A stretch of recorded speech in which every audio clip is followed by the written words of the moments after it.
What happens when Hollywood's most outspoken actor sits down with daytime television's most controversial host?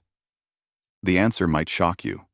Before we dive into this explosive confrontation that had producers scrambling and security on high alert, make sure to hit that subscribe button and let me know in the comments what you think really caused Joy Behar to storm off set. Trust me, you won't see this coming. The View's studio felt different that morning. There was an electric tension in the air as Mark Wahlberg settled into the guest chair, his usual confident demeanor intact despite the early morning hour. Joy Behar, never one to shy away from controversy, had that familiar glint in her eye that regular viewers knew meant trouble was brewing. "So, Mark," Joy began, leaning forward with a smile that didn't quite reach her eyes. "Let's talk about your latest project. Another tough guy role. I see. Don't you ever get tired of playing the same character over and over again?" Mark shifted slightly in his seat, his jaw tightening just enough for the cameras to catch. "Well, Joy, I think if you actually watched my films instead of just reading the headlines, you'd see there's a lot more depth there than you're giving credit for." The other hosts exchanged glances. This wasn't the usual playful banter they were expecting. "Oh, I watch plenty of movies, Mark. But let's be honest here. You've built a career on essentially playing Mark Wahlberg in different costumes. The angry Boston guy with a heart of gold. It's like watching the same performance on repeat." The audience fell silent. Even Whoopi looked uncomfortable as she tried to jump in. "Well, I think what Joy is trying to say. No, let Joy finish," Mark interrupted, his voice taking on that edge that had made him famous in his younger days. "I'd love to hear more of her expert film analysis."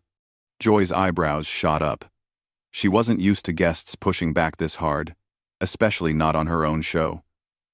"Expert analysis? Mark, you don't need to be a film critic to see patterns. You've been playing variations of the same character for 20 years. The troubled guy from the neighborhood who makes good. It's your entire brand." "My brand?" Mark's voice rose slightly, and the camera operators instinctively zoomed in tighter. "You want to talk about brand, Joy? Let's talk about yours. How long have you been playing the same character? The bitter comedian who tears down successful people because it gets laughs from an audience that feels better when others get knocked down a peg." The studio went dead quiet. Producers in the control room were frantically gesturing, but neither Joy nor Mark seemed to notice. Joy's face flushed red, her voice dropping to a dangerous whisper. "Excuse me? Did you just call me bitter? On my own show? I called it like I see it. You've made a career out of cheap shots and easy targets. When's the last time you actually built something, instead of just tearing it down?" Sonny tried to intervene. "Maybe we should take a different direction here." But Joy was already on her feet, her voice rising to match Mark's intensity. "You want to talk about building things? I've been in this business longer than you've been sober, Mark.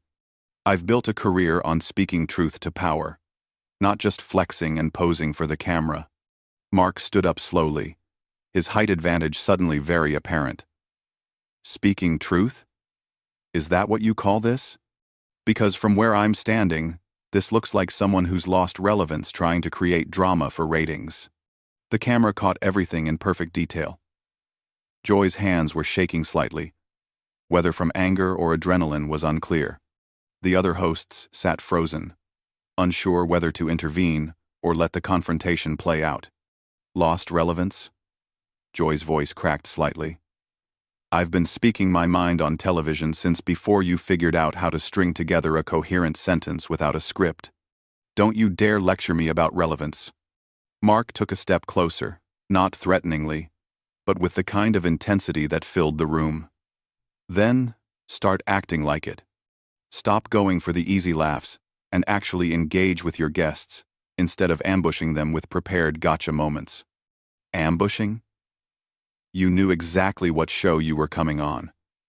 If you can't handle a little pushback, maybe you should stick to action movies where the dialogue is simple enough for you to handle. The insult hung in the air like a slap. Mark's face went completely stone cold. A look that anyone who had seen his dramatic work would recognize immediately. Simple dialogue? That's rich coming from someone whose biggest contribution to comedy was standing next to funnier people and hoping some of it rubbed off. Joy's mouth fell open. In 30 years of television, she had never been spoken to like this on camera. The audience was completely silent, some looking genuinely uncomfortable as they watched what was clearly becoming more than just television drama. "How dare you?" Joy whispered, her voice shaking with fury. "How dare you come on my show and disrespect me like this?" "Your show?" Mark shot back. "Last time I checked, this was called The View, not the Joy Behar Hour. Maybe that's the problem. Maybe you've forgotten that other people are supposed to have opinions too." The control room was in chaos. Directors were shouting into headsets, trying to figure out whether to cut to commercial or let the confrontation continue. The other hosts looked like they were watching a car accident in slow motion. Joy was pacing now, her hands gesticulating wildly as her voice reached a pitch that made the audio technicians wince. "You think you can come in here and humiliate me? You think because you've got a few good movies under your belt that gives you the right to attack me personally? Attack you? I'm responding to you attacking me. You started this the moment I sat down with your little prepared speech about my career. But the difference is, I'm not hiding behind comedy. I'm telling you exactly what I think. What you think? What you think doesn't matter to me, Mark. You're a guest on my show, and you will show me respect." Mark laughed, but there was no humor in it. "Respect is earned, Joy. And right now, you're not earning it. You're demanding it like some kind of queen bee who thinks she's untouchable." The tension in the room was so thick it was almost visible. Security had started moving closer to the set, though they weren't sure what exactly they were preparing for. The audience was completely silent, except for a few nervous coughs and the sound of people shifting in their seats. Joy stopped pacing and turned to face Mark directly, her eyes blazing with an intensity that made even the seasoned camera crew take notice. "Untouchable? You want to see untouchable? I've been doing television since you were still running around Boston getting arrested. I've survived network changes, co-host drama, and everything else this business could throw at me. I don't need some reformed troublemaker telling me how to do my job." Mark's expression hardened further. If that was even possible. Reformed troublemaker? There it is. You can't argue with what I'm saying, so you go straight for the personal attacks. Bring up my past because that's all you've got. Your past is part of who you are, Mark. You can't just pretend those years didn't happen because you've cleaned up your image for Hollywood. I'm not pretending anything. I own my mistakes. But at least I learned from them. You're still making the same ones you were making 20 years ago. Still going for the cheap shot instead of having an actual conversation. Whoopi finally found her voice and tried desperately to regain control. "No," Joy cut her off sharply, never taking her eyes off Mark. "I want to hear more about how I'm doing my job wrong, from someone who thinks acting tough makes him an expert on everything." Mark shook his head, a bitter smile playing at the corners of his mouth. "Acting tough? Joy, you have no idea what tough actually is. Tough isn't sitting behind a desk taking shots at people. Tough is owning your mistakes, learning from them, and trying to be better. Something you clearly know nothing about." The other hosts were completely frozen now. Sunny had her mouth slightly open, clearly wanting to speak but having no idea what to say. Sarah looked like she was considering hiding under the desk. Joy's voice dropped to a dangerous whisper again. "Don't you dare lecture me about being better. I've spent my entire career fighting for what's right. Speaking up for people who don't have a voice.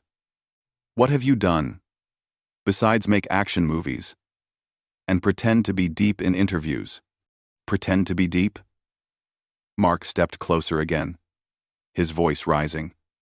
"I've put my money where my mouth is. I've created jobs, supported charities, helped kids in my old neighborhood. What have you done besides?"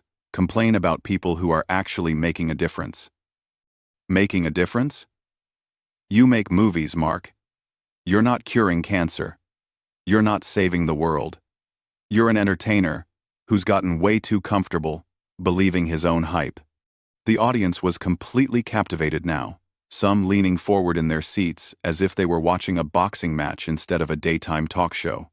The camera operators were having a field day, cutting between close-ups of both faces as the argument intensified. Mark's laugh was harsh and cold. Believing my own hype? That's perfect, coming from someone who thinks being loud equals being right. You don't want conversation, Joy. You want submission. You want guests to come on here and nod along while you deliver your prepared talking points. My prepared talking points? At least I do my homework. At least I come prepared instead of just winging it, and hoping my charm will carry me through. Charm? Mark's voice was incredulous now. Is that what you think this is about? Charm? This is about respect. Joy. Something you clearly don't understand. You think because you've been here longer, you can treat people however you want. Joy was trembling now. Whether from rage or something else entirely was impossible to tell. Treat people however I want. I treat people the way they deserve to be treated. And right now, you're acting like an arrogant has-been who can't handle being challenged. The words hit Mark like a physical blow. His face went completely white, then flushed red. For a moment, it looked like he might actually lose his temper completely. Has-been? His voice was so quiet it was almost a whisper, but the microphones picked up every word. A has-been? Joy. I'm at the top of my career right now. My last 3 movies made more money than your entire network pulls in during a good quarter. But money isn't everything, is it? Because if it was, you'd be treating me with a little more respect. Joy's eyes flashed dangerously. Oh, now we're talking about money? How very Hollywood of you. Reduce everything to box office numbers because that's the only way you can measure worth. I'm not reducing anything to numbers. I'm pointing out that maybe, just maybe, someone who's having the kind of success I'm having might know something about what works. But you can't hear that because your ego won't let you. My ego? Joy's voice cracked slightly. You want to talk about ego? You're the one who can't handle a simple question about your career choices without turning it into a personal attack. Simple question. Joy, you didn't ask me a question. You delivered a prepared insult, disguised as commentary. There's a difference, and the fact that you can't see it is exactly the problem. Whoopi made another desperate attempt to intervene. Maybe we should take a commercial break and... No. Both Joy and Mark said it simultaneously, their voices overlapping in a moment that would have been funny under any other circumstances. Joy continued, her voice rising again. I want to finish this conversation. I want America to see exactly what kind of person Mark Wahlberg really is when he doesn't get his way. Mark stared at her for a long moment, his expression shifting from anger to something that looked almost like pity. Joy, everyone can see exactly what kind of person you really are. You're a bully who's gotten so comfortable in your position that you've forgotten how to have an actual conversation. You've forgotten how to listen. A bully? Joy's voice rose to a near shriek. Did you just call me a bully? On my own show? In front of my own audience? Yes, I did. Because that's what this is. You invited me here, not to have a conversation, but to tear me down for entertainment. And when I pushed back, you got angry because no one's supposed to fight back. Well, guess what? I'm fighting back. The studio fell completely silent, except for the hum of the cameras and the barely audible whispers of the production crew. Joy was standing perfectly still now, staring at Mark with an expression that was part fury, part shock, part something else entirely. You have no idea who you're dealing with, she said finally, her voice eerily calm. Mark met her stare without flinching. Actually, I think I have a pretty good idea. The question is, do you? The standoff stretched for what felt like an eternity, but was probably only seconds. Joy's breathing was visible now, her chest rising and falling as she processed what Mark had just said to her. The other hosts looked like they were witnessing something they were never supposed to see, something that went far beyond television drama. You know what your problem is, Mark? Joy's voice was different now, colder and more calculated. You think because you've reinvented yourself from street thug to movie star, that makes you better than everyone else. But I can see right through that act. Mark's expression shifted, the anger giving way to something harder to read. Act? Joy. There's no act here. This is me responding to someone who's been attacking me from the moment I sat down.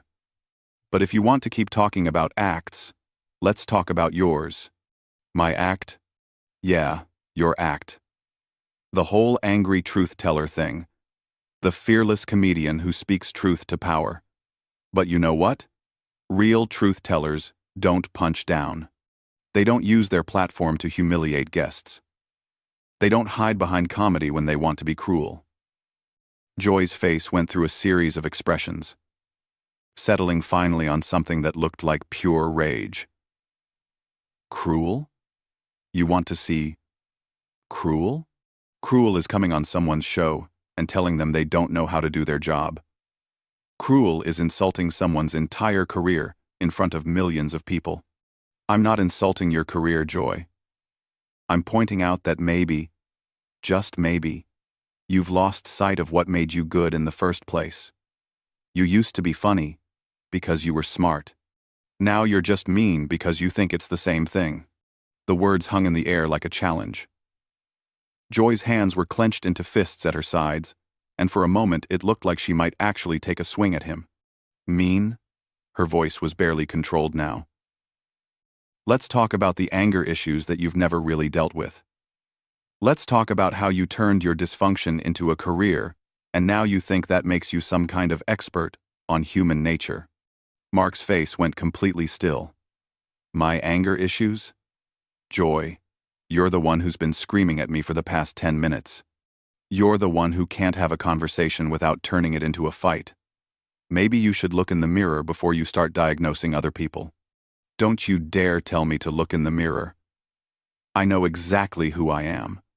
I'm someone who's not afraid to call out phonies when I see them. And that's exactly what you are. Mark. A phony who's convinced himself that he's changed, but the second someone challenges you, the real Mark Wahlberg comes out. The real Mark Wahlberg? This is the real Mark Wahlberg. Someone who doesn't let people walk all over him just because they have a television show. Someone who stands up for himself when he's being attacked. Joy laughed, but it was a harsh, bitter sound that made everyone in the studio uncomfortable. Attacked? You think this is an attack? This is a conversation, Mark. This is what happens when someone asks you real questions instead of feeding you softball interviews about your latest movie. Real questions? Joy, you didn't ask me one real question. You made statements. You delivered prepared insults. You tried to embarrass me on national television. But the thing is, I'm not embarrassed. The words hit Joy like a physical blow. Her face went white, then red, then white again. I should be embarrassed? I should be embarrassed? You come on my show, you disrespect me in front of my audience, you call me names, and I should be embarrassed? Yes, you should be. Because everyone watching this can see what's happening here.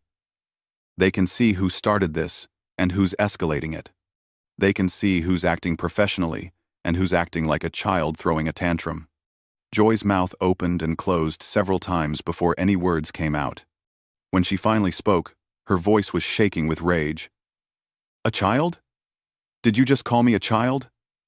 Get out. Get out of my studio right now. Mark didn't move. Your studio? I thought we established. This wasn't just your show. Get out, Joy screamed, her voice echoing through the studio.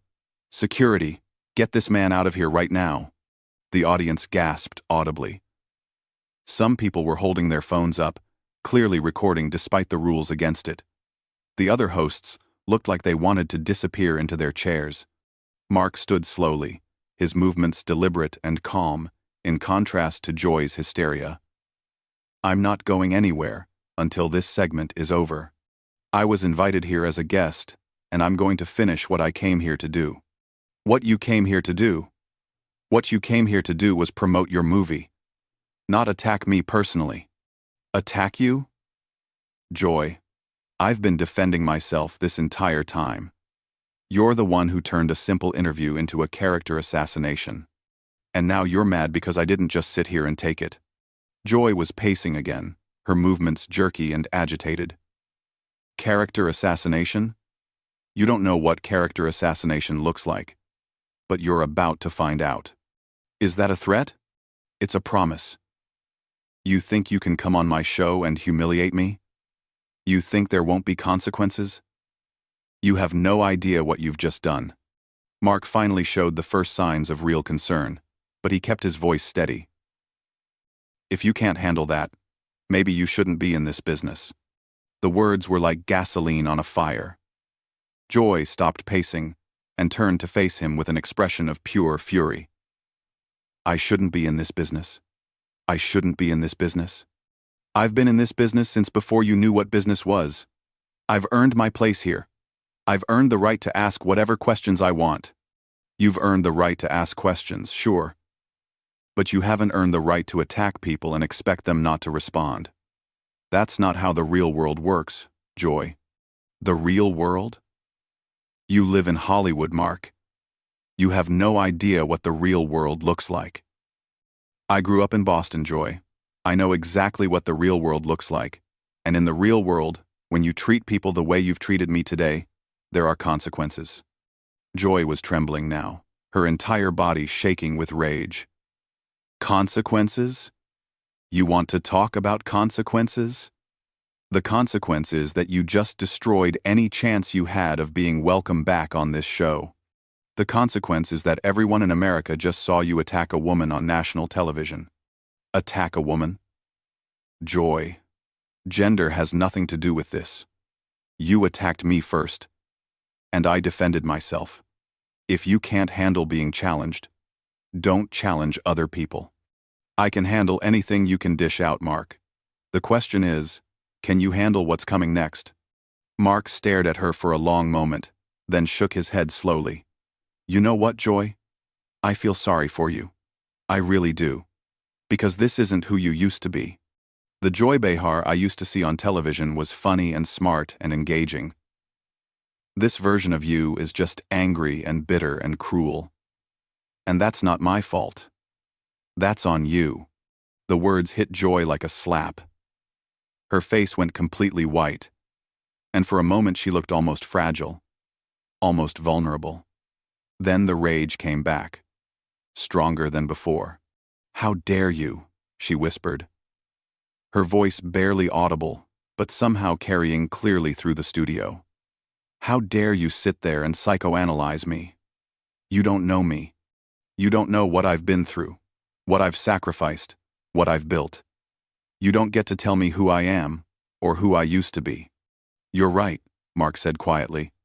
"I don't know you, but America does. They've been watching you for years, and they can see the difference